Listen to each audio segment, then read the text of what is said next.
Bonjour et bienvenue sur ce nouvel épisode de podcast. Aujourd'hui, on parle alimentation et équilibre. C'est vrai que l'alimentation est un grand sujet actuel, plein de controverses et de contradictions. Alors entre l'augmentation de l'obésité, les CTA et ce qu'on peut entendre, comment trouver son équilibre et surtout avoir une relation saine à la nourriture. C'est le sujet du jour. Je suis Zoé, coach sportive spécialisée dans la relation entre le mental et le corps. Tous les 15 jours, à travers ce podcast, je vous partage mes astuces et réflexions autour du sport et du bien-être. Chaque épisode est une invitation à prendre soin de vous, à vous remettre au centre de vos priorités et à retrouver confiance, énergie et épanouissement pour vivre pleinement. Si ce podcast vous plaît et vous inspire, partagez-le à vos proches et laissez-moi vos étoiles et votre mot du cœur. L'un des éléments qui complexifie le plus cette relation, c'est le poids. Certains trouvent qu'elles sont trop grosses, d'autres ont envie d'être plus pulpeuses, avoir plus de masse. D'autres encore voient le poids descendre sur la balance alors qu'elles ont envie qu'il monte, ou bien l'inverse, qu'il monte et qu'elles ont envie qu'il descende. En fait, ça, c'est surtout lié à la place que l'image occupe dans notre société, c'est-à-dire une place hyper importante. Et donc, l'objectif est de se sculpter un corps qui est beau. Et pour ça, on se scrute de près et on se punit ou on se réconforte auprès de la nourriture. Parce que la nourriture est beaucoup diabolisée, on entend beaucoup dire qu'il faut éviter le gras, le sucre, que toutes les alimentations ne sont pas bonnes, tous les aliments ne sont pas bons. Et donc, à force d'entendre ce discours-là, on ancre progressivement l'idée que de manger, ce n'est pas bon, ce n'est pas sain, ce n'est pas quelque chose où on doit aller trouver du plaisir, du réconfort, du bonheur. Et donc, bien souvent, on essaye de le limiter un maximum, cette approche plaisir avec la nourriture. Le problème, c'est qu'on tombe dans un système de punition ou de réconfort qui augmente cette relation malsaine à notre alimentation, puisque c'est quelque chose qu'on évite le maximum du temps, mais que notre corps va venir chercher parce que physiologiquement, c'est un besoin primaire. Donc, déjà, on tombe dans une relation qui est un petit peu contradictoire et dans une sorte de bagarre, de bataille entre ce besoin primaire, ce besoin essentiel que notre corps a de manger, et cette envie que notre corps soit beau, soit esthétique et ressemble à l'image qu'on veut lui donner. Et ce pourquoi on évite de manger en trop grande quantité ou certains aliments. Le problème avec cette stratégie-là, c'est que en voulant à tout prix esquiver certains aliments, notre cerveau va mettre le focus sur ces aliments-là aussi. C'est comme en fait quand on dit à un enfant ne va pas jouer sur la route ou ne rentre pas dans cette pièce. En fait, la première chose qu'il a envie de faire, c'est d'aller sur la route et de rentrer dans cette pièce. Parce que lui se dit que si on lui interdit, c'est qu'il y a quelque chose là-bas qu'il a envie de voir. Ça crée en fait de la curiosité, de l'appel. Et en plus de ça, ça met l'accent sur cette chose auquel on ne penserait peut-être pas si on ne nous en avait pas parlé. Pourquoi, par exemple, en tant qu'enfant, j'irais passer une porte qui est fermée alors que j'ai peut-être tellement d'autres espaces que ça? Eh ben, ça va être activé par le fait de c'est interdit, donc ça attise ma curiosité, ça attise mon envie de consommer cette chose, pour reprendre notre sujet de base, ou d'aller voir cette chose. Donc ça, c'est un petit peu l'ambiguïté du sujet et la problématique de base du sujet. Maintenant, comment faire pour retrouver une relation qui est plus saine avec cette alimentation, pour se sentir mieux, être plus détendu, avoir une alimentation aussi qui nous soutient, qui nous renforce, plutôt que ça soit un problème et un enjeu et un stress qui se rajoutent à notre vie. Pour moi, la première étape, ça va être d'adoucir son regard sur son corps. En fait, redonner la place au corps. C'est ce que je vous disais un petit peu plus tôt. À la base, le corps, il n'est pas fait juste pour être beau. son utilité première, c'est surtout pour nous faire vivre. C'est grâce à lui qu'on savoure la vie. Parce qu'il nous permet de voir, il nous permet de goûter, d'entendre, de toucher. C'est le véhicule de notre vie. Donc si on veut l'embellir au maximum, grand bien nous fasse, mais il faut surtout qu'il soit apte à nous amener à vivre ce qu'on veut. C'est-à-dire rechercher la bonne santé. Ça, je trouve que c'est important de le remettre vraiment au centre de notre réflexion autour du sport, autour de l'alimentation, parce que c'est vraiment la base. À quoi sert un corps beau s'il n'est pas apte à nous faire vivre ce qu'on a envie de vivre ? Notre corps, il est utile quand il nous fait bouger, quand il nous permet de vivre des expériences fortes à travers nos sens, à travers nos expériences, à travers nos relations et tout ça. Et pour vivre tout ça, on a besoin d'être en bonne santé. Être en bonne santé, ça veut pas juste dire être capable de se lever tous les matins, ça veut dire avoir de l'énergie, ça veut dire être curieux, avoir de la place pour être créatif, pour expérimenter, pour communiquer, pour rentrer en contact avec les autres. Ça veut dire avoir un corps qui est capable de se mouvoir facilement, sans avoir de douleur, sans être essoufflé, sans être au bord de l'évanouissement au moindre effort. Toutes ces choses-là, vraiment, c'est le fait d'être en bonne santé. Et pour être en bonne santé, j'en ai déjà parlé dans d'autres podcasts précédents, il faut bien dormir, il faut s'hydrater, il faut bouger suffisamment et régulièrement, mais il faut aussi manger. Et ça, c'est les 4 piliers qui font qu'on est en bonne santé. Si vous faites 3, mais que vous en oubliez un, en fait, vous ne serez pas en super bonne santé.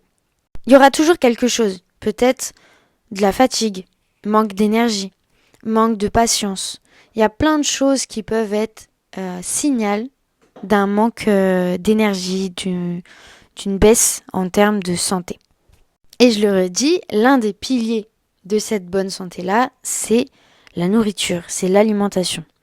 En fait, on voit ça beaucoup comme un luxe aujourd'hui dans notre société, alors c'en est un, mais c'est aussi un besoin primaire, je ne le dirai jamais assez.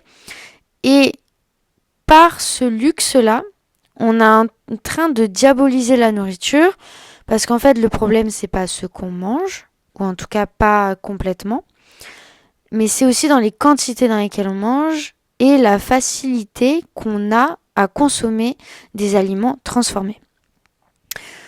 Ça m'amène sur un peu un autre sujet, mais en fait, dans notre alimentation, il faut prendre en compte aussi ce qu'on ingère. Quelqu'un qui va consommer uniquement des aliments neutres ou des aliments naturels, c'est-à-dire qui ne sont pas transformés, qui ne sont pas déjà préparés et que c'est eux-mêmes qui vont préparer, s'assure déjà une base saine certaine. Donc ça va être aussi à prendre, à considérer et à prendre en compte. Manger des cookies que vous avez fait maison et en manger un, par exemple, au déjeuner, 1 à 4 heures, c'est ok.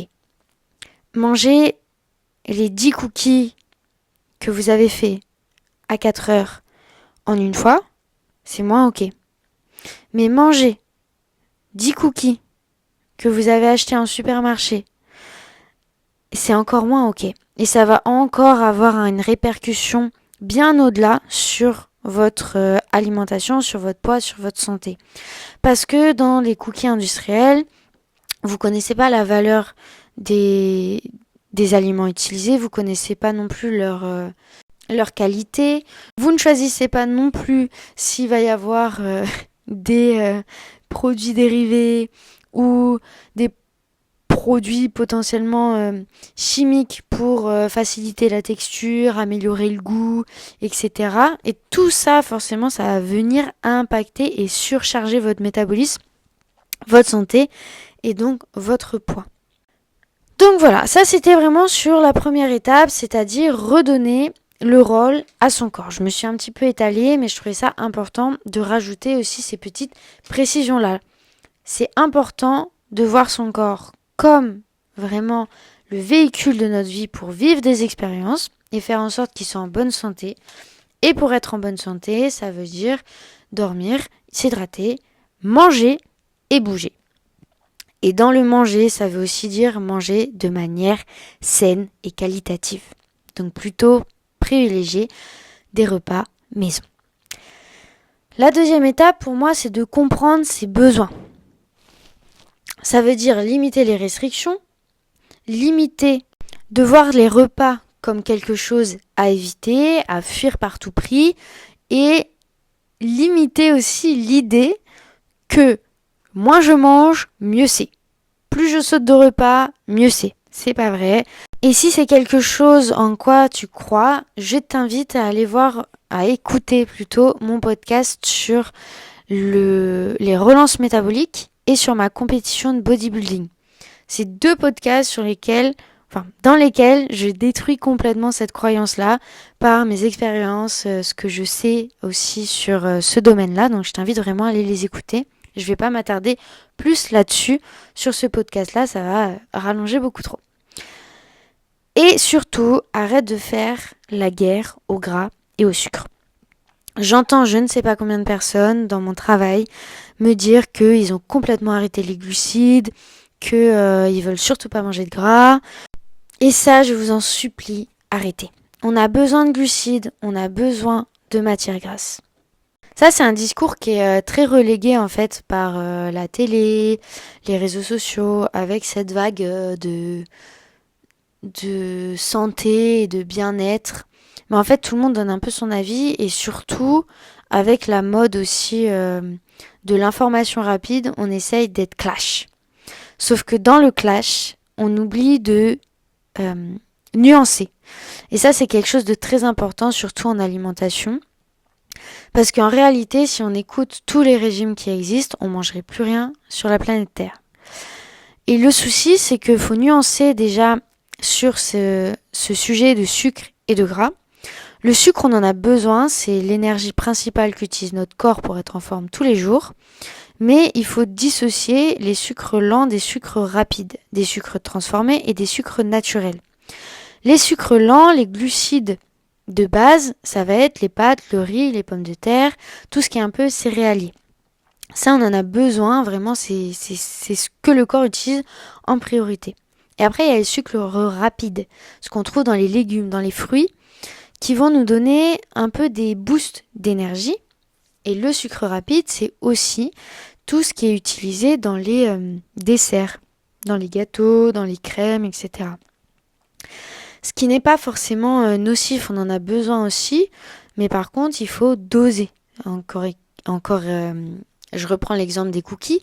Si tu manges 1-2 cookies pour un goûter, c'est ok. Si tu passes toutes tes journées à manger un paquet de cookies en entier, effectivement, il va peut-être y avoir un problème. Mais parce que ça veut dire aussi que ton alimentation est pas équilibrée. Donc ça, c'était pour la partie sucre. Pour la partie gras, c'est pareil. On a besoin de gras et c'est pas parce qu'on mange du gras qu'on va stocker du gras.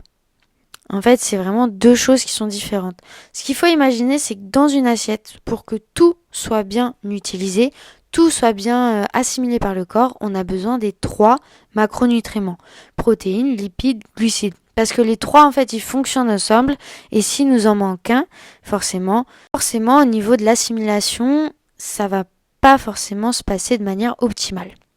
L'autre nuance que je peux apporter sur ce sujet-là, c'est que très souvent, on diabolise le sucre, donc rapide plutôt, les gras, mais c'est surtout le combo des 2 avec du sel, la petite recette magique en fait de l'industriel, pour nous faire kiffer ce qu'il nous propose, qui va être nocive entre grosses guillemets. Forcément, il n'y a pas que ça, il y a aussi tous les additifs et autres substances qui sont rajoutées.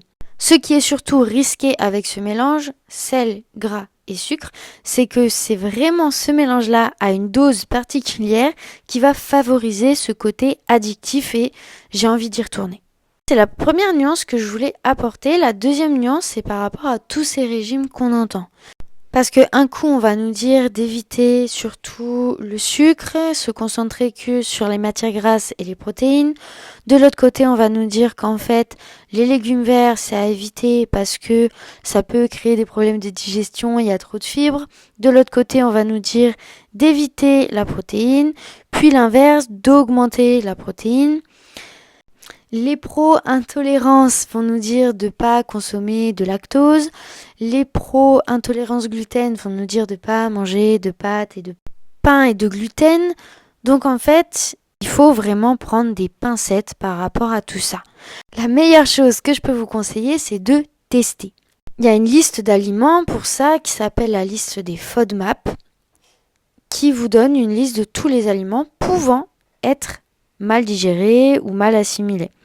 Et la meilleure idée, c'est de pouvoir tester cette liste-là et voir quels aliments vous font réagir, quels aliments ne vous font pas réagir. Je suis en train de tester la technique, je suis en train de faire le tri de mon côté. Donc je vous ferai, je pense, un podcast sur le sujet pour vous partager mon expérience, vous partager les retours que je peux vous faire là-dessus.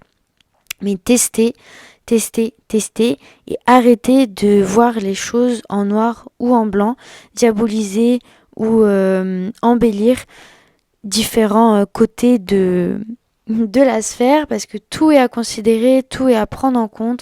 On n'a pas tous le même corps. La physiologie, l'anatomie, ça nous donne des informations générales, ça nous donne des indications aussi qui peuvent être généralisées. Mais par contre, il y a sur plein de choses, en fait, il va y avoir des petites différences pour chacun d'entre nous. Donc c'est important aussi d'écouter ses besoins. C'est justement l'idée de la deuxième étape. Et c'est à travers le fait de s'orienter vers ce dont on a envie, des quantités qu'on a envie, et vraiment s'écouter. Là-dessus, je vais vous donner un exemple. Par exemple, on diabolise aussi beaucoup le sel. Il faut faire attention de pas trop saler. De moins en moins salé, c'est mieux que plus salé, ou que saler ses plats. Alors qu'en fait, c'est pas nécessairement vrai. On a besoin de sel aussi. On a besoin de sodium pour être en forme.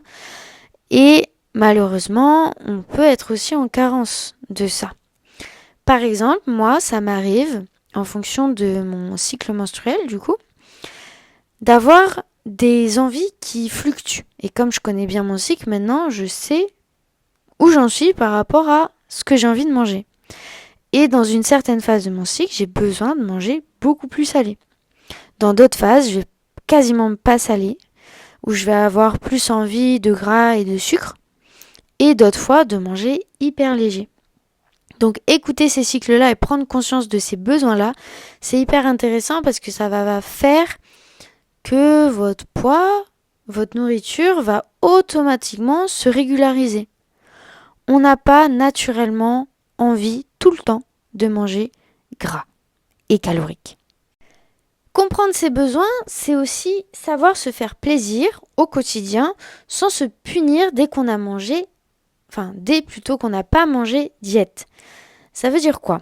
Ça veut dire que j'ai le droit de manger un gâteau d'anniversaire, me resservir parce que ça me fait plaisir, sans devoir aller faire 1 heure de sport après pour rattraper la part de gâteau, ou manger 2 jours de salade pour rattraper la part de gâteau. Tout ça, vraiment, c'est à oublier. C'est pas un écart que vous êtes en train de faire, c'est profiter de la vie. Et c'est ok, et c'est même très bien. Si vous voyez cette part de gâteau comme un écart, un cheat meal, et c'est la mode en ce moment, le problème c'est que vous allez tomber dans une relation justement à la nourriture, c'est peut-être déjà le cas, de punition-récompense. Et ça, on veut surtout l'éviter parce que ça devient très stressant comme enjeu. Ça veut dire que quand tu manges ta part de gâteau, t'es même pas en train d'en profiter, que t'es déjà en train de penser à ce que tu vas devoir faire pour la récupérer. En réalité, t'as rien besoin de faire. Ton corps, en bonne santé, avec un esprit détendu sur ce sujet-là, est en capacité de gérer cette part de gâteau sans que ça soit un désastre au niveau de ton corps. Donc ça, c'est vraiment hyper important. C'est pas une part de gâteau, c'est pas une raclette 1 fois par semaine qui va te faire prendre du poids. Ça marche aussi quand on écoute sa satiété. On est d'accord. L'idée, c'est pas de se péter le bide au maximum. C'est aussi le problème des cheat meals, je trouve. Moi, j'aime pas du tout fonctionner comme ça dans mes coachings, dans mes accompagnements, parce que ça crée une sorte de de dépendance, c'est-à-dire que toute la semaine on serre la ceinture, on fait super attention, pas d'écart, pas de plaisir, pas de machin, et le week-end, pendant 24 heures, c'est open bar. Mais c'est pas du tout la bonne façon pour arriver à équilibrer et profiter de son alimentation tout le temps.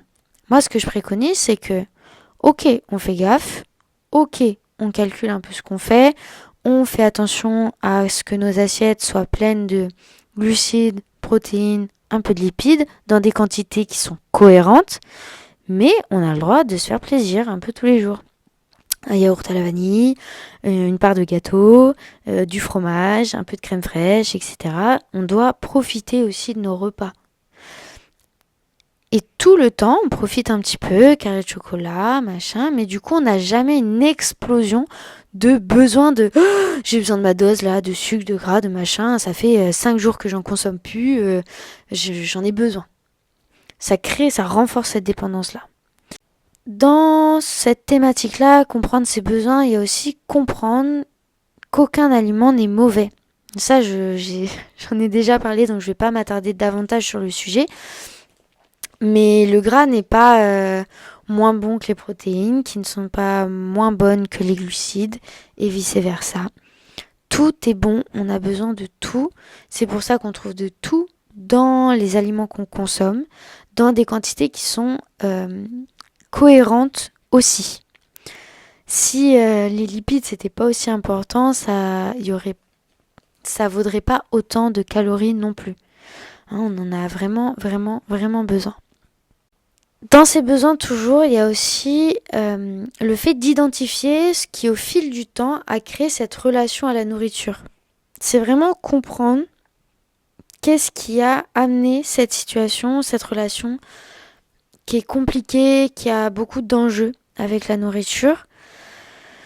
Pour donner un exemple, pour que tu comprennes mieux, j'ai même 3 exemples que je peux te donner à différentes périodes de ma vie, plus ou moins lointaines, pour t'aider à comprendre ça. Plusieurs fois, au cours de ma vie, j'ai connu des relations compliquées avec la nourriture. La première fois, ça a été au collège. J'ai eu un passage assez compliqué à l'adolescence. J'étais très en avance par rapport à plein de filles de mon âge, j'avais déjà des formes, donc j'intéressais les garçons, ça a apporté de la jalousie chez les filles, et ça a créé plein de tensions, de stress et de complexité au moment du collège, puisque moi je découvrais ce corps-là, je découvrais aussi le collège à ce moment-là, et mon réconfort pour vivre tout ça sans en parler, parce que j'osais pas, parce que j'avais pas envie, ça a été de me réfugier dans les confiseries. Donc les barres de chocolat, les bonbons que je mangeais en cachette. Ça faisait un peu crise de boulimie, c'est-à-dire que... Alors je suis jamais allée jusqu'à me faire vomir, mais par contre, au moment où j'en avais besoin, c'était le paquet entier qui passait, et après je m'en voulais. Je me disais que c'était horrible, que de toute façon j'aimais pas mon corps, et que tout ça c'était à cause des barres que je mangeais. Et puis en fait, 2 jours après, rebelote parce que ça allait pas, parce que... Donc ça m'aidait vachement à gérer mes émotions. Ça m'aidait à gérer beaucoup trop d'informations que j'arrivais pas à faire sortir, que j'arrivais pas à faire sortir. Je suis pas quelqu'un qui parle beaucoup. Et donc ça m'aidait à gérer ça. Et un jour, j'ai décidé que je voulais oublier en fait cette période. C'était au lycée. Et donc j'ai décidé que j'avais plus envie de ressembler à ce à quoi je ressemblais. Je me suis mis au sport comme une malade. J'ai repris une alimentation cohérente. Et alors je sais pas qu'est-ce qui fait que j'ai eu la maturité de me dire non mais je veux pas trop baisser les quantités, on va y aller progressivement. Je me fais plaisir de temps en temps. Tous les jours j'ai un petit truc que j'aime bien, mais par contre je fais gaffe à ce que je mange. La réalité, c'est que même en faisant ça, je suis arrivée beaucoup trop bas, mais ça m'a permis d'être détendue par rapport à ça et de reprendre un poids, on va dire, qui m'allait et transformer mon corps. Ça a été la première un peu période que j'ai pu connaître en CTA, du coup, TCA, pardon. Et et en relation à la nourriture un petit peu compliquée. La deuxième fois, ça a été en 2022, quand j'ai fait ma compétition de bodybuilding au niveau de la sèche, qui a été très compliquée, et surtout le après, en fait, quand j'ai de nouveau pu tout remanger, j'ai vrillé. Parce que ça faisait des mois que je me privais, que je mangeais presque rien, que j'avais faim H24, sans déconner. Ça me réveillait. Et d'un coup, en fait, je pouvais tout manger. Et de nouveau, j'ai vrillé à m'emporter avec ce qu'il y avait dans les placards, de tout manger en cachette parce que j'assumais pas, que je voulais tout manger rapidement pour pas qu'on les mange avant moi. Comme si, en fait, les magasins, ça n'existait pas et tout ce que j'avais à manger, c'était dans mon placard. J'ai pris énormément de poids. Pareil, si vous voulez plus d'informations sur cette expérience-là, vous avez un épisode de podcast que j'ai dédié à cette préparation et compétition bikini. Et donc j'ai pris énormément de poids. Et je me suis rendu compte qu'en fait, si là, je faisais rien et que je lâchais pas prise par rapport à tout ça, c'était fini en fait. Je retrouverais jamais une relation saine à la nourriture. Donc j'ai décidé d'arrêter de compter mes calories, d'arrêter de me peser, d'arrêter d'avoir des réserves dans mes placards. Je me dis ok, si tu as envie de réserves de choses gourmandes, on va dire. Si tu as envie de barres de chocolat, tu iras en acheter. Si tu as envie de chips, tu iras en acheter. En dehors, c'est pas la famine. Il y a de quoi acheter à manger. Et donc, détends-toi par rapport à la nourriture. Donc là, cette fois-ci, c'était pas vraiment tourné vers la gestion des émotions, mais plutôt vraiment parce que mon cerveau avait simulé qu'il y avait un manque de nourriture depuis longtemps. Pour lui, plusieurs mois, même 3 mois, c'est très long en fait. Donc ça a été le deuxième cas de figure. Troisième cas de figure, beaucoup plus ancré dans le quotidien. C'est par rapport à un travail que j'ai fait dans une salle de sport où je commençais à y aller et puis j'avais la sensation de pas m'y sentir bien, de pas... je sais pas, une sensation un peu bizarre. Puis plus j'y allais, plus j'avais du mal à y aller. Donc j'ai commencé à réduire les heures où j'y allais et y aller vraiment que pour ce pourquoi j'étais obligée. Puis je continuais à y aller 1 heure avant pour travailler mes cours, etc. Puis finalement, je me suis retrouvée à rester 45 minutes dans ma voiture et y aller au dernier moment. Et quand j'étais dans ma voiture, du coup, systématiquement, j'avais envie d'aller m'acheter un gâteau. Donc je l'ai fait 1 semaine, 2 semaines, 3 semaines, 1 mois. Puis j'ai commencé à avoir une régularité. J'avais jamais envie de gâteau, de sucré, enfin, pas plus que ça.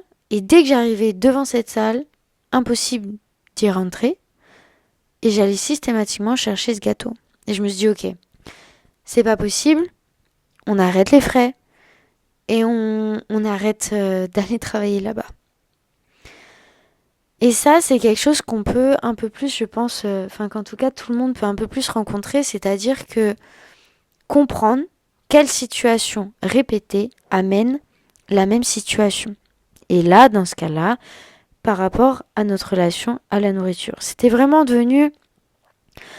ce gâteau, c'était vraiment comme... Bon, ok, tu veux pas y aller, mais t'as ton petit réconfort avant, ça va mieux. Ça me donnait de la force, en fait. C'était une bombe de force pour pouvoir y aller.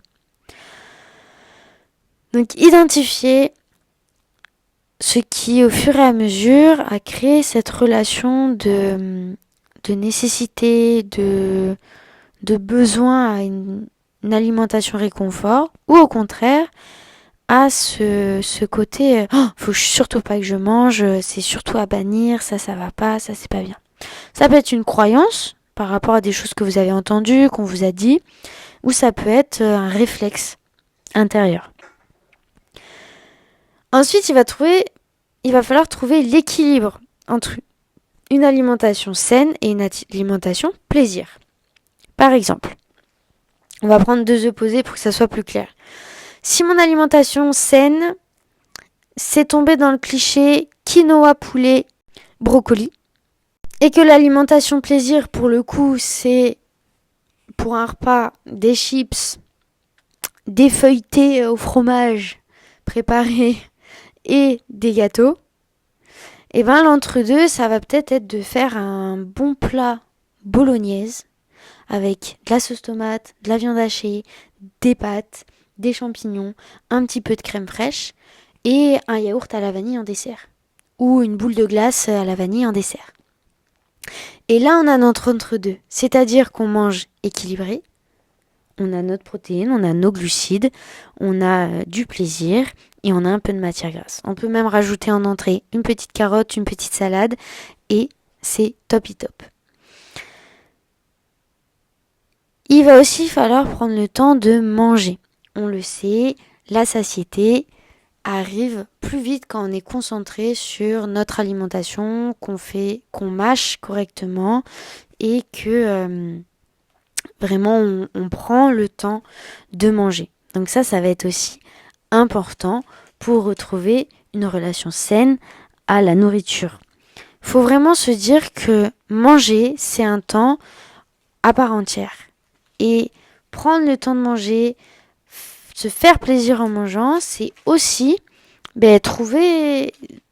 prendre du temps pour soi, pour se faire du bien, et ça doit être dans nos habitudes. C'est pas quelque chose à bannir, on en a besoin. C'est vraiment ça qu'il faut retenir. Donc bien évidemment, c'est pas des changements radicaux qu'il faut mettre en place, ça se fait petit à petit. Ça peut passer aussi par pas directement par la nourriture, mais par autre chose. Par exemple, j'ai une coachée qui faisait très peu de sport avant de commencer avec moi et qui est passée à 4 séances par semaine. Très très motivée, hyper constante dès le début. Et très vite, elle m'a dit, écoute, j'ai plus envie de manger de la merde. J'ai envie de choses plus saines, meilleures, en moins grande quantité. Et donc en fait, cette relation potentiellement peut-être un peu biaisée, peut-être un peu équilibrée de son alimentation, elle s'en est pas vraiment occupée, mais c'est passé à travers le sport. Alors il y a forcément les hormones qui aident parce que le fait de faire une séance de sport, ça nous permet de sécréter plein d'hormones qui aident sur ce plan-là. Mais c'est aussi que il y a ce côté, si je fais des efforts dans un sens, j'ai pas envie que juste après, ça ruine ces efforts-là. Alors, je mets un gros haut là. L'idée, c'est pas de se punir avec le sport. C'est pas de se dire, je fais du sport, donc il faut pas que je mange derrière. C'est vraiment de se dire, je fais du sport, je suis fière de moi, je suis fière là-dessus. Et en fait, ça me donne envie de continuer, d'utiliser cette énergie-là pour pousser le truc un peu plus loin et peut-être réduire un petit peu, je sais pas, ça dépend de où tu vas en être, mais soit réduire un peu les plats préparés, commencer à essayer de cuisiner, essayer de trouver des recettes simples pour bien manger, commencer à réfléchir à ses quantités, à son grignotage. Il y a plein de petites choses en fait, et ça va dépendre de où tu en es pour commencer. Encore une fois, j'en parle un peu plus sur la relance métabolique. Là, le but, c'était vraiment de parler de la relation entre la nourriture et soi. Et comment trouver une relation un petit peu plus saine avec elle. J'espère que tout ce que j'ai pu te dire pendant ce podcast pourra t'aider justement à améliorer ta relation avec la nourriture. S'il y a des questions qui restent en suspens auxquelles tu aimerais que je réponde ou auxquelles j'ai peut-être pas répondu suffisamment, n'hésite pas à me les donner en commentaire.